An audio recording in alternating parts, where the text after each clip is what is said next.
আসসালামু আলাইকুম বন্ধুরা, সবাই কেমন আছেন? আশা করি আল্লাহর রহমতে সবাই খুব ভালো আছেন। আমরা আল্লাহর রহমতে খুব ভালো আছি। ওয়াজ শোনার জন্য আমি আর কাকলি আপু চলে গিয়েছি বড় আপুর শ্বশুর বাড়ি। তো সেখানে যেয়ে বাড়ির পেছনে চলে গেলাম। বাড়ির পেছনে সুন্দর একটা সরিষা ক্ষেত আছে।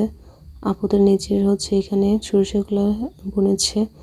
তো সরিষা ফুল দেখার জন্য এখানে সরিষা ফুলগুলো দেখে মনটা একদম জুড়ে যাচ্ছিল। এত সুন্দর হলুদ সবুজের সমারোহ মিলে খুবই ভালো লাগতেছিল।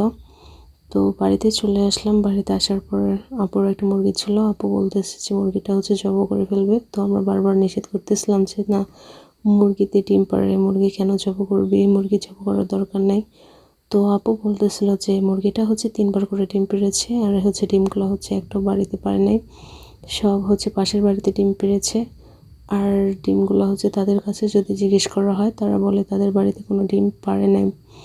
তো পাশেই আপু সুন্দর করে একটা সবজি ক্ষেত করেছে। এখানে কয়েকটা ভালোই মূলা শাক লাগিয়েছে। মূলাগুলা খুব সুন্দর হয়েছে দেখতে, একদম খুবই নরম, দেখতে ভালো লাগতেছিল। পাশেই সবজি আছে, সিমের চাংলা, এছাড়া বেগুন, অনেক রকমের সবজি ভালোই।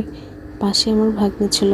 তো আমার ভাগ্নে সারাক্ষণ আমার সাথেই থাকে, আমি ভিডিও করি, এই জন্য আমাকে দেখে কী করি।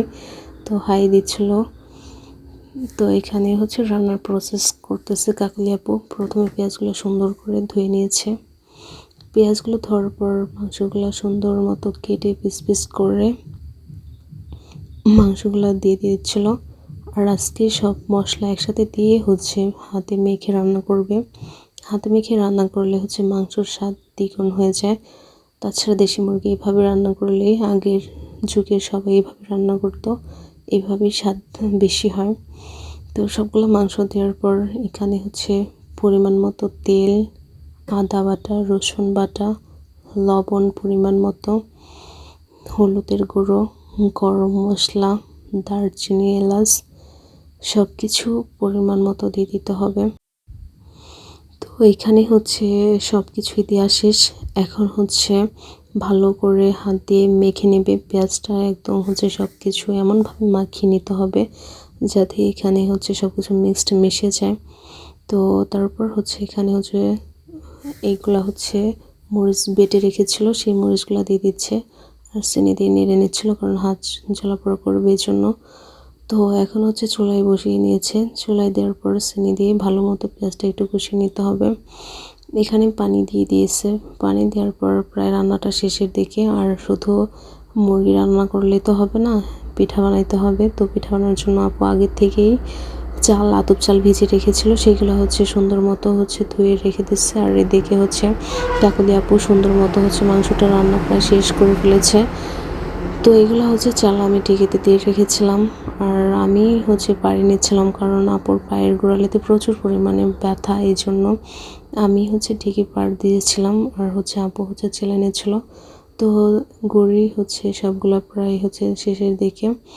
কাকলি আপু এখন সুন্দর মতো করে আটাগুলো লবণ, হালকা গরম পানি দিয়ে মাখিয়ে সুন্দর করে পিঠা বানানোর জন্য মিক্সড করে নিচ্ছিল।